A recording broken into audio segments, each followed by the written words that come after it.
どうみきです。何動画撮ってんだよ。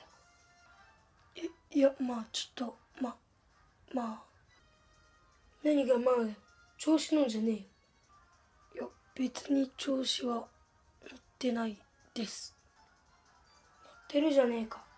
最近なんかさ、友達と動画撮りやがって。動画撮っちゃダメなんですか？ダメだとか言ってねえけどさ、俺に謝れ。なんでですか？何でもいいから謝れ。分かったよ、もう本当に。すいませんでした。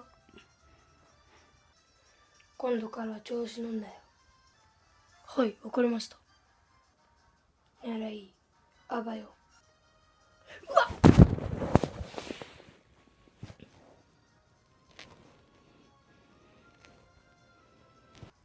ふう。